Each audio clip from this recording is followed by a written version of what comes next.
Bonjour Thierry Jamin, c'est Mike Adébaran. Bonjour Mike. Bonjour. Donc on est dans le cadre des repas ufologiques de Toulouse. Donc tu viens nous voir en fait parce que donc pour les révélations, enfin pour certaines révélations et aussi par rapport à ce qui s'est passé par rapport à l'université. Mais on va revenir un peu en arrière. Tu peux nous parler un peu de ton parcours du début. Je veux dire, tu es arrivé la première fois au Pérou en 98. Quelle était ta motivation en fait Oui, ben moi j'ai toujours été passionné par l'histoire des civilisations précolombiennes, les civilisations disparues de manière générale. J'ai un peu baigné dans l'ambiance des mystérieuses cités d'or, de Tintin et d'Indiana Jones, mais sans tomber dans la caricature. Et quand j'avais 8 ans, je rêvais déjà de vivre au Pérou et de faire ces recherches. Et puis quand j'étais ado, j'avais 14-15 ans, je me retrouve aux États-Unis et je me blesse le pied. Et donc je vais chez un médecin qui va me recoudre et dans la salle d'attente, je tombe sur un article qui faisait état de mystérieuses photographies satellites qui avaient été prises. Tu avais 16 ans à ce moment-là, voilà. Tu étais assez jeune. Ouais, qui avaient été prises quelques années auparavant en noir et blanc, des photos Landsat et qui montraient deux alignements de points assez curieux. Et on évoquait des ruines précolombiennes, une base extraterrestre, une cité atlante ou égyptienne parce que suite à ces images, il y a des petits avions qui étaient allés survoler la zone et qui avaient photographié des structures pyramidales gigantesques et donc beaucoup de théories dans les années 80 au sujet de ces formations. Alors c'était l'époque du sentier lumineux, donc oui.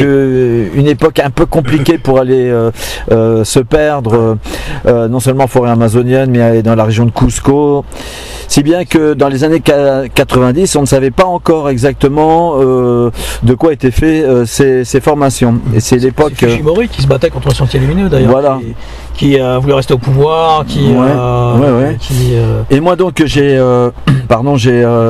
orienté toutes mes études supérieures dans la perspective de faire des expéditions dans l'objectif de percer le mystère de ces pyramides. Et c'est à propos de ces expéditions, de ces premières expéditions, que j'ai découvert la légende de Paititi, qui a été la cité mythique qui est à l'origine de toutes mes recherches actuelles.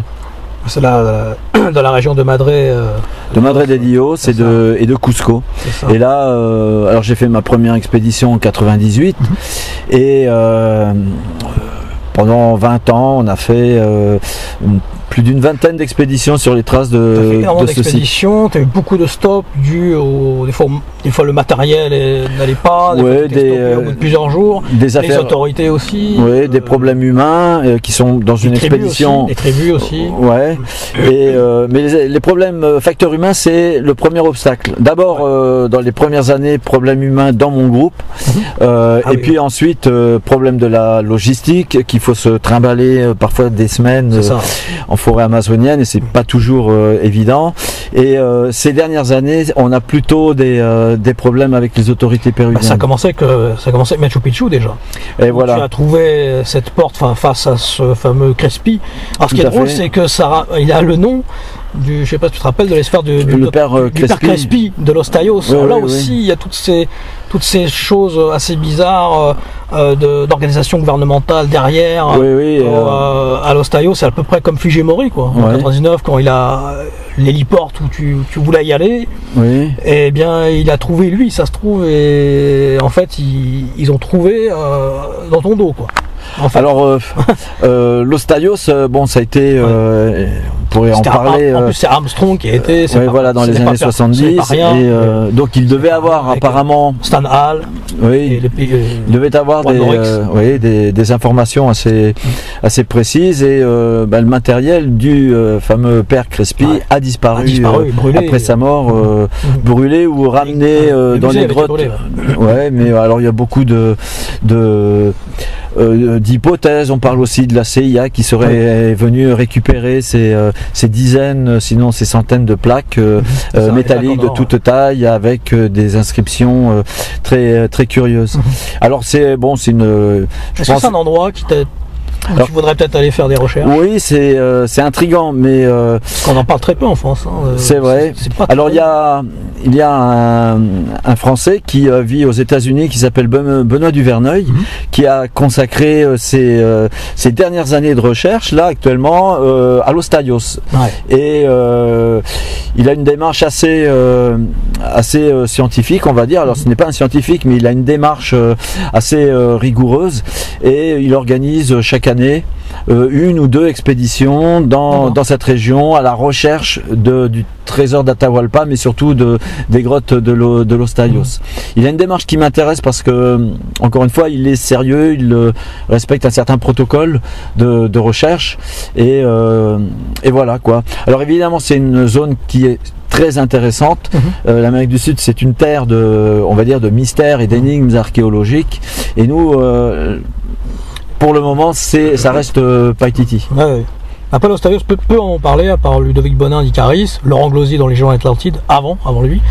Et voilà, bon, on revient à Crespi, donc pour le Machu Picchu, qui lui avait découvert une porte, et vous avez eu un accord avec des géoradars en fait au tout début, mais vous n'avez pas pu aller plus loin, parce que là on vous accusait de carrément détruire le Machu Picchu, enfin c'était énorme quoi. Oui, ça a été des menaces après, ça a été tout à fait.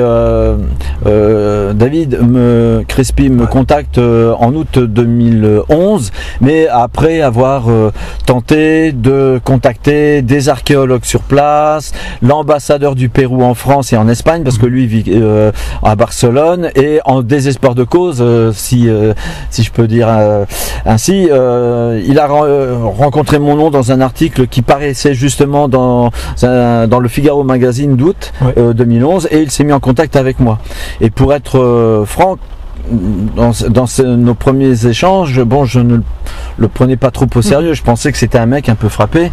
Et alors quand même, à un moment donné, je lui demande de m'envoyer ces images, ces photos de cette porte visible mais invisible, selon ses terminologies. Et alors quand j'ai vu ces photos, je me suis dit, ah, il a peut-être pas totalement tort, parce que justement nous dans nos recherches sur les traces de Paititi, on était tombé sur une vallée, la vallée de l'Acoyavero, où on avait rencontré plusieurs sites et notamment des nécropoles avec des entrées très similaires à la fameuse entrée de David Crespi. Donc on s'est dit, c'est peut-être effectivement quelque chose de sérieux. J'y suis allé ensuite en septembre avec Alain Bonnet, mon collègue de Jungle Doc, et des amis archéologues de la direction régionale de culture de Cusco, et on est tous tombés d'accord pour convenir que cette entrée ressemblait étonnamment à l'entrée d'un contexte funéraire, et ça paraissait incroyable puisque on parle de l'un des principaux temples de Machu Picchu, situé au cœur du secteur urbain, au sommet du secteur industriel. Et alors il s'agit du temple des Trois Portes, pour le citer. Ça a été loin parce qu'ils ont même fermé le site au public à un moment donné. Ouais, mais alors. Mais là, tu as eu un accord. Oui, tu as eu un accord tout à fait. Pour 2020. Alors attends, quand on a, moi non, je n'ai pas eu d'accord. Pour l'instant, t'as pas eu d'accord. Mais quand on a eu la conviction qu'il pouvait s'agir d'un site funéraire, qui dit site funéraire dit cavité souterraine, et évidemment quand il s'agit de Machu Picchu, pas question de venir gratter, de faire des excavations comme ça. Donc on a présenté au ministère de la Culture un projet pour réaliser des résonances électromagnétiques. Au départ, ils étaient d'accord. Très vite, ils vous ont fait comprendre que, enfin, déjà, il y a une campagne de désinformation. Alors attends, quand on a réalisé ces fameuses résonances électromagnétiques, on a confirmé la présence de cavités très importantes, d'un escalier, d'une dizaine de cavités de taille humaine, et d'une salle quadrangulaire de 3 mètres de côté, et de matériel archéologique métallique associé à ces cavités. Et pour les spécialistes des géoradars. On avait engagé deux sociétés, il n'y avait aucun doute, il s'agissait bien d'un contexte funéraire. Et alors à partir de là, les responsables de Machu Picchu m'ont dit qu'est-ce que tu vas faire maintenant, etc. Et je leur ai répondu on va présenter un nouveau projet pour réaliser l'ouverture de l'entrée. Et là, on a commencé à avoir de très gros problèmes. Ouais. Et comme tu le disais, ils ont initié une campagne de désinformation. Ils m'ont attaqué de faux archéologues, de Huaquero. Fabius a dû prouver que non. Exactement. Le gouvernement français. Parce que ça allait carrément avoir un impact politique, ou tu as dû même aller voir le président, enfin le conseiller du président. Oui, je suis allé au palais présidentiel de Lima, et des fois on est venu me chercher à 1h30 du matin après un conseil des ministres pour rencontrer les proches conseillers d'Ollanta Humala. J'ai rencontré Nadine Heredia, la première dame, et qui m'a dit, tu sais, c'est étranger, c'est compliqué. Tu sais, on est dans un gouvernement national socialiste, tu es étranger. Il s'agit de Machu Picchu, l'icône moderne du Pérou.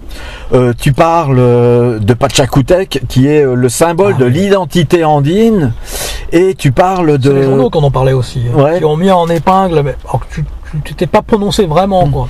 Ah bah oui, tout à fait, mais ils ont joué sur les... Ils ont joué là-dessus, et ce qui fait que ça t'a desservi, quoi. En fait. Pour nous... il est très probable, et on le maintient jusqu'à aujourd'hui, je maintiendrai jusqu'à ma mort, que ce que l'on a découvert, c'est le probable mausolée de Pachacutec, avec une partie de sa panaca, c'est-à-dire de sa lignée, dont 3 enfants. Et alors, on n'a jamais affirmé que Pachacutec lui-même était dans le mausolée, mais en tout cas, c'est le mausolée qu'il a fait construire au XVe siècle pour lui et sa lignée. Et à savoir si la momie de Pachacutec s'y trouvait à cette époque-là, ça c'est une autre affaire. Il y a des chroniques qui disent oui, d'autres qui disent non. Et nous, on n'est pas rentré dans ce débat, seulement que les archéologues de la région de Cusco nous ont fait la vie pas possible en disant que oui, ça peut pas être la tombe de Pachacutec. Pachacutec serait... La momie de Pachacutec a été ramenée à Lima par les Espagnols. Ce qui est peut-être vrai, mais c'était pas le sujet. Et donc, ils ont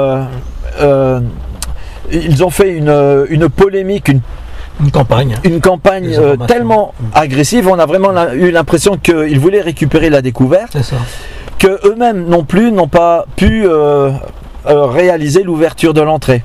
Et quand même, depuis septembre 2012, le petit passage qui conduit jusqu'à cette entrée est fermé au public. Il y a 2 panneaux qui barrent la route et qui disent obras de trabajo, c'est-à-dire ouvrage de travail, quoi, zone de travail. Peut-être un second Bucégy qui dit...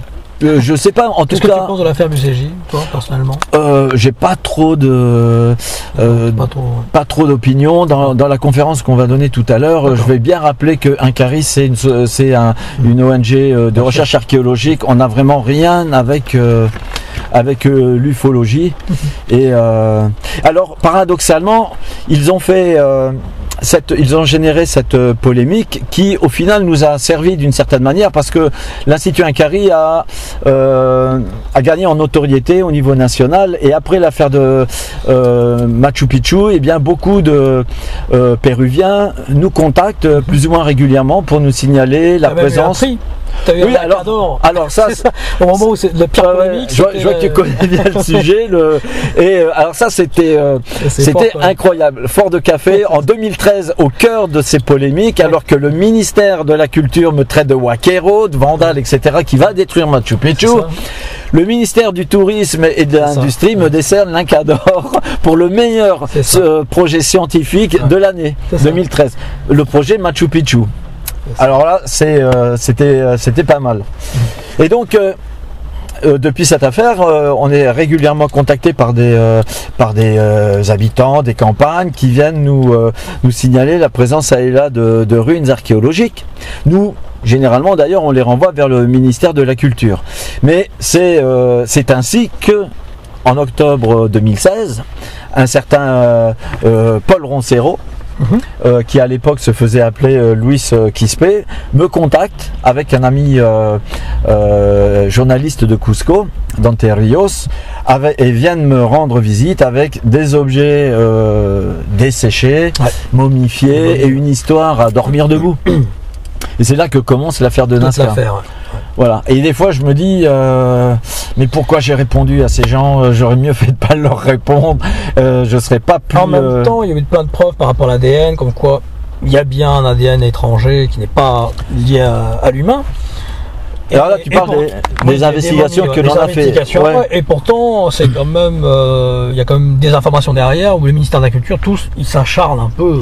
Le ministère de la Culture péruvien s'est prononcé contre l'affaire avant même de regarder les preuves, avant même de les étudier. Et tu vois, moi, moi, je suis pas biologiste, je suis pas médecin. On a donné la parole à ces gens-là, justement. Mais je suis très factuel. Et il y a un fait qui est indéniable, c'est que tous les spécialistes, tous les médecins, les génétistes, tous les laboratoires qui ont eu à étudier ces corps concluent qu'ils sont authentiques. Et ceux qui disent que c'est un fake, eh bien ce sont les personnes qui n'ont pas eu le matériel entre les mains. Bah, il y a William Brown, il y a eu Nassim Haramein, confirmé, il y a eu d'autres personnes. Bah, il y a aussi un astrophysicien qui est très connu d'origine américaine, japonaise, qui est intervenu dans une conférence avec Jaime Maussan il y a quelques mois et qui a confié à Jaime qu'il était très très intéressé par l'affaire de Nazca. Et ce sont quand même des poids lourds au niveau mondial. Et après, ceux qui continuent de nier, ils ne sont plus dans soit les détracteurs, soit les... Oui, mais ils sont dans la croyance plus que dans la science. Et à eux, bon, tu vas jamais leur faire changer d'avis. Bon, en plus, ils ont contacté certaines personnes de manière à te discréditer avant même qu'il y ait la recherche de fait. Tout à fait. On m'a traité d'escroc. Ils me traitent aussi encore d'escroc. Ils sous-entendent que j'aurais manipulé tout ça avec Mario. Des choses qui sont absurdes. Et alors, on n'a pas eu de menace de mort, tu vois, pour l'affaire de Nazca, alors qu'on avait eu ce genre de problème avec Machu Picchu. Del Carmen aussi, qui a eu beaucoup de problèmes aussi, qui était une associée. Tu as eu beaucoup d'associés qui après se sont retournés contre toi, ou profiter de tes recherches. Et comme moi j'ai tendance à faire confiance dès le premier, dès la première rencontre, je me suis souvent, j'étais souvent victime de ça. Mais en tout cas, je reste net, clair avec moi-même, et c'est le principal. Actuellement, il y a les 4 momies, donc Maria, Wawita et Albert et Victoria, qui là donc ont été remises non sans mal, enfin à l'institut, à l'université d'Ica. Et je crois que c'est le 6 novembre. Le 6 novembre, il y avait la représentation, et le 5 novembre, il y a eu un bras de fer entre les. Ils voulaient récupérer avec la police illégalement. C'est incroyable. C'était la 3e tentative. Ça rappelle Machu Picchu finalement. C'est encore le même plus fort. Oui, c'est marrant. Enfin, c'est marrant. Évidemment, c'est de l'ironie. Mais ils se sont présentés en septembre. Ils se sont présentés en octobre avec la police, des représentants du ministère de la Culture, alors des représentants locaux du ministère de la Culture, avec un avocat, 6 ou 7 policiers, pour essayer de récupérer les fameuses momies. Quand ils ont entendu que l'université d'Ica avait réussi à les récupérer. Et alors le truc qui est fort de café, c'est qu'il n'avait aucun mandat d'aucun juge, aucun document légaux, mais en plus... Ils n'ont même pas cherché à ordonner, d'ailleurs. Oui, mais en plus, le ministère public, c'est-à-dire la Fiscalia de Nazca, après 3 appels du ministère de la Culture, a proposé de classer définitivement les investigations, puisque il y avait une affaire des poursuites, une affaire judiciaire qui avait été engagée depuis mai 2017 pour possible attentat contre le patrimoine culturel. Ça, ouais. À chaque fois, la Fiscalia de Nazca a débouté le ministère de la Culture. Ils ont fait 3 fois appel, et là c'était la dernière fois. Et le 19 septembre, je crois que le fiscal de Nazca avait proposé de classer définitivement cette affaire. Et imagine-toi que lorsqu'ils sont venus la 3e fois, je crois, ils n'étaient même pas au courant, c'est-à-dire le 5 novembre, ils n'étaient même pas au courant qu'ils avaient perdu contre Mario dans cette affaire. Et le docteur... C'est un peu les techniques, hein, c'est-à-dire que les autorités, hein, c'est ce qu'ils font souvent, c'est-à-dire qu'on... D'abord, on laisse faire.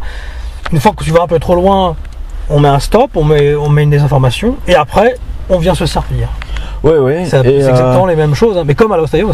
Moi, j'aurais été très inquiet si les responsables de l'université de Saint-Louis-Gonzaga d'Ica, ils ont résisté, ouais, avaient finalement remis. Par chance, la première fois, quand ils sont venus, il y avait un mec qui était pas trop au courant de cette affaire, et il s'était laissé impressionner par cette armada de flics, etc. Ouais. Il était prêt à leur remettre, mais il n'avait pas les clés du local où elles étaient entreposées, et vraiment tant mieux.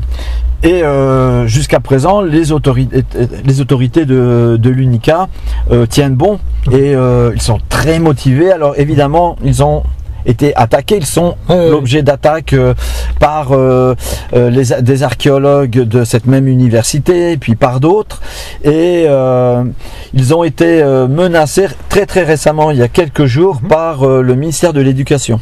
D'accord. Alors comme j'imagine, ça devient difficile au ministère de la Culture de porter de nouveau plainte. Fake news. Ils cherchent, ils cherchent un moyen de les avoir. Alors l'indication à leur façon, l'information. Ouais, alors. L'université d'Ica, c'est une université publique, hein, donc ils sont menacés de perdre leur licence comme université publique, etc. Et on peut s'attendre dans les semaines ou les mois qui viennent de nouveaux rebondissements dans cette affaire. On n'est pas au bout de nos surprises. J'ai été au Pérou en 98, la première fois, toi aussi à peu près la même période. Ouais. Et qu'est-ce qui a changé depuis vraiment, tu as trouvé des changements depuis cette époque-là? En 20 ans, les institutions, d'abord, c'est un pays qui sortait de la guerre civile. Des sentiers lumineux, avec Abimael Guzman qui avait été arrêté en 92, donc ça faisait moins de 10 ans, hein, tout ça. Et ça, on peut remercier Alberto Fujimori, qui a été peut-être, selon certains, l'un des, sinon le meilleur président de la République de l'époque républicaine. Il n'a pas voulu partir après. Voilà, c'était son problème. Il était en place. Il a fait une constitution, il a changé la constitution de manière à rester. Ouais, voilà. Alors que d'après la constitution péruvienne actuelle, un président ne peut pas faire 2 mandats successifs. Il est obligé de laisser sa place, et après il peut se représenter, mais il faut qu'il laisse la place au bout de 5 ans. Et donc, les choses sont comme ça. Et donc, les institutions péruviennes se sont renforcées. Alors tous les présidents de la République qui se sont succédés depuis Fujimori sont en prison. Ouais. En prison aussi. Alejandro Fujimori, Alejandro Toledo, Alan Garcia. Alan Garcia s'est donné la mort au mois d'avril dernier. Et puis Ollanta Humala et sa femme Nadine Heredia ont fait de la prison. PPK, le successeur, est en prison préventive. Et là, on est avec le premier vice-président de PPK qui assume la charge de président depuis 1 an et demi. Jusqu'aux prochaines élections présidentielles, on ne sait pas.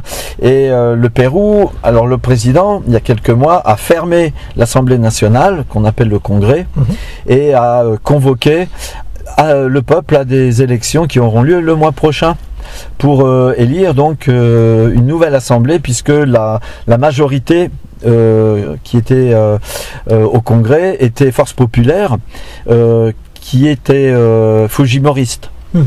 Et qui faisait de l'obstruction permanente, et je pense que Martin Fiskara a eu raison de dissoudre l'Assemblée. Je pense que si PPK l'avait fait 1 an et demi avant, il ne serait pas en prison aujourd'hui. Tu peux nous parler des photos que tu as découvertes par satellite, justement, de l'héliport où tu voulais aller? Les deux petits ronds en fait qu'on voit. Alors ce sont des carrés, des carrés qui sont. C'est lié à la montagne carrée en fait. Ah oui. La montagne carrée. En fait, à partir de 2000 mètres d'altitude. Ouais. À partir de 2009, on tombe sur une vallée, la vallée de Laco Llavero, au nord de Cusco, et on a la surprise de découvrir un site, des sites magnifiques chaque kilomètre. En fait, c'est dans les années 70, c'était le docteur Carlos Leon Schwanderlanda, c'est ça, qui en avion, il avait sorti un livre après qui s'appelait Petiti en la bruma de la historia, en 82. Donc c'est de là qu'en fait ça t'a aussi intéressé. En fait, plusieurs naturalistes européens se sont baladés dans cette région au 19e siècle. Hiram Bingham parle de ruines inconnues dans la vallée de Laco. Mes amis Nicole et Herbert Cartagena en parlent également dans leur livre dans les années 70 et 80. Et donc on savait qu'il y avait des ruines, mais elles n'avaient jamais été identifiées. On ne savait pas où exactement, etc. Et lors de ma campagne anti-souillure 2009, on tombe sur des ruines exceptionnelles. Et pendant les années qui vont se suivre, on va faire peut-être une dizaine d'expéditions dans la zone pour aller répertorier le maximum de sites archéologiques. Et ces sites nous ont conduits vers le nord-ouest. On s'est dit il devait exister un site principal qui devait contrôler toute cette région, sans même parler de Paititi. Et à partir de 2010, les Matsiganga du sanctuaire national de Megantoni, qui vivaient aux marges du sanctuaire, commencent par nous parler d'une montagne mystérieuse au sommet de laquelle il y avait des ruines, les ruines que tu recherchais, les ruines de Pantiacoya, etc. Et donc d'une expédition à l'autre, on a essayé de découvrir cette montagne, de la localiser. Et en 2011, quand on a eu l'impression de l'avoir localisé à un rayon de 10-20 km, j'ai demandé à mes amis d'Astrium, qui aujourd'hui, alors c'était Spotimage, après c'est devenu Astrium, ils sont basés à Toulouse maintenant, ça s'appelle Airbus Defence and Space, m'ont tiré une première image satellite de cette zone, et là, bingo, on a mis la main sur cette fameuse montagne, on l'a localisée, et quelle ne fut pas ma surprise lorsqu'on s'est aperçu que à quelques centaines de mètres à l'ouest de cette montagne carrée, eh bien se trouvaient deux lacs jumeaux. Et un lac carré. Et toutes les... Enfin, j'exagère, mais de nombreuses chroniques... Laguna Quadrada et Las Lagunas Gemelas. Et plusieurs chroniques de l'époque disent que Paititi a été construit à côté des lacs jumeaux. Dans la légende, c'était... Ils en parlaient déjà dans la légende. Et donc on s'est dit, merde... il y a un grand faisceau de présomption qui semble confirmer que c'est bien là que se cache Paititi, et depuis 5 ans on essaye d'atteindre cette montagne. Et ça c'est compliqué parce qu'à chaque fois des problèmes matériels, des problèmes de timing, de plein de choses. Par voie terrestre, on y a... le mieux c'est en hélicoptère en fait. Tu t'es rendu compte qu'après ça sera hélicoptère en 2014, la dernière campagne qu'on avait faite avant la dernière qu'on a faite en septembre, on a tiré les leçons de nos échecs entre guillemets, parce qu'on retire toujours quelque chose de ces expéditions.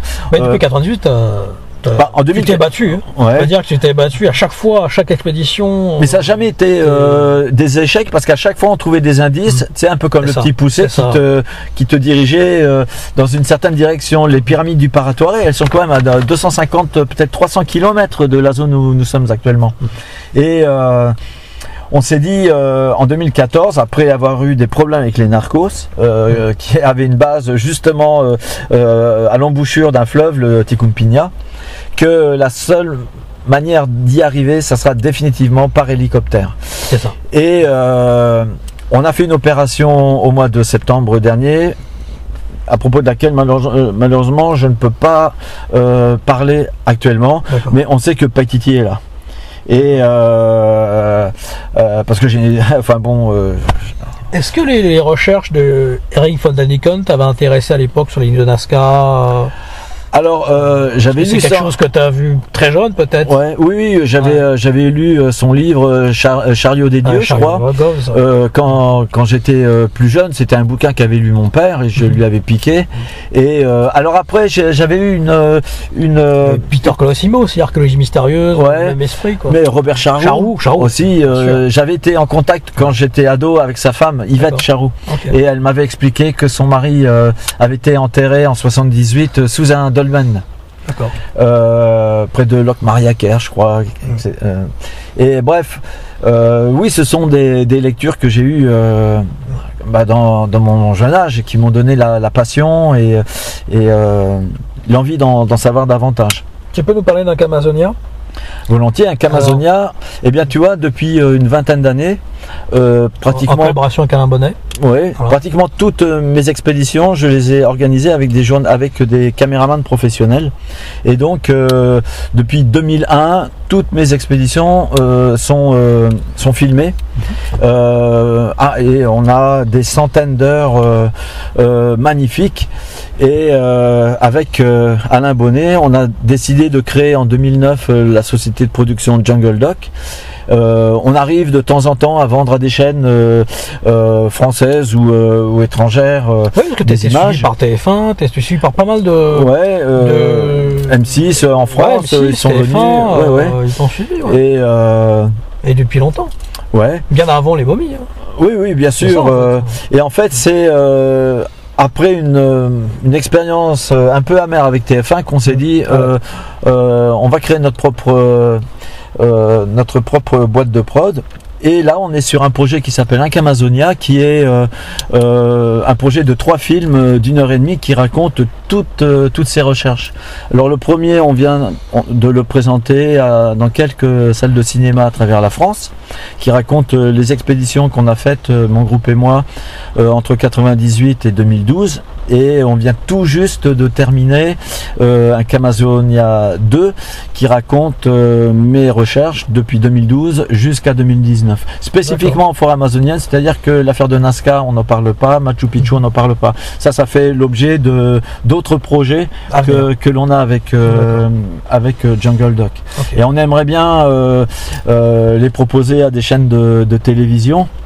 Netflix avec notamment, Netflix ou Gaia, on verra, puisqu'on va avoir la version anglaise dans le courant du mois de janvier du film Amazonia 1 et Amazonia 2.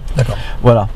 Et alors le troisième opus, puisque le projet c'est de faire 3 opus, il sera consacré à la prochaine campagne et on aimerait bien savoir quand est-ce qu'on aura l'occasion de la faire. Est-ce que tu as un dernier message à faire passer ou quelque chose que tu voudrais dire particulier de ce qui se passe actuellement, de tes recherches? Bon, je dirais simplement que je pense que l'on n'a jamais été aussi proche de découvrir Paititi. Alors certains détracteurs me le disent, mais jamais il le dit depuis 20 ans. Sauf que là, on a quand même beaucoup d'indices très concrets de la présence d'un site important au sommet de cette éminence carrée. On sait que le site a déjà été visité à plusieurs reprises. Alors des rumeurs disent que à l'époque de Fujimori, alors ça fait une vingtaine d'années, le site aurait été saccagé. On a des indices depuis pas très longtemps qui montrent que le site a été visité il y a très peu de temps. Et on a dénoncé cette situation au ministère de la Culture, au ministère de l'Environnement, et on a une fin de non-recevoir. On a l'impression qu'ils cherchent à cacher un scandale, celui du saccage et peut-être de la destruction partielle de Paititi. Je pense que le site est là, j'en ai très peu de doutes, et je pense également que ce doit être un site en très mauvais état de conservation. Voilà, et on se bat donc, et là j'ai des menaces de plainte contre moi de la part du ministère de l'Environnement pour ma dernière campagne. Voilà, et voilà, j'espère que on trouvera une solution pour organiser une grande opération avec le ministère de la Culture, le ministère de l'Environnement, pour aller vérifier ou non, enfin pour aller vérifier la présence ou pas de Paititi au sommet de cette montagne. Et j'espère qu'on le fera avant que les Wakeros ne parviennent à piller tout ce qu'il y a dans ce site, parce que paradoxalement on sait qu'il y a des incursions régulières dans la zone du sanctuaire de Megantoni. On les dénonce et le ministère de l'environnement ne fait rien. À croire qu'il les protège, ou je ne sais pas. Cette histoire a tendance à nous mettre un peu, à nous rendre un peu parano, tu vois. Et voilà. Pour l'affaire de Nazca, on essaye de se retirer, de s'éloigner un petit peu de cette affaire, même si on a une certaine responsabilité morale et qu'on va la suivre, bien sûr, mais on est content, heureux de passer le relais à l'université d'Ica, et ils vont dans les semaines, les mois, les années qui viennent initier de nouvelles recherches, j'imagine. Je suppose qu'ils vont utiliser les mêmes échantillons, le même sorte d'échantillons, et j'espère qu'ils auront l'idée de solliciter d'autres laboratoires différents des nôtres pour éviter les soupçons de copinage ou je ne sais pas quoi. Et je suis impatient de connaître les résultats de ces recherches, mais je pense qu'ils devraient arriver aux mêmes conclusions. Et je te donne rendez-vous donc dans les mois, les toutes prochaines années, en espérant que le ministère de la Culture les laisse un petit peu tranquilles. Très bien. Ben, merci beaucoup Thierry, et puis bon courage pour toute la suite. Merci. Et bon courage pour tes recherches.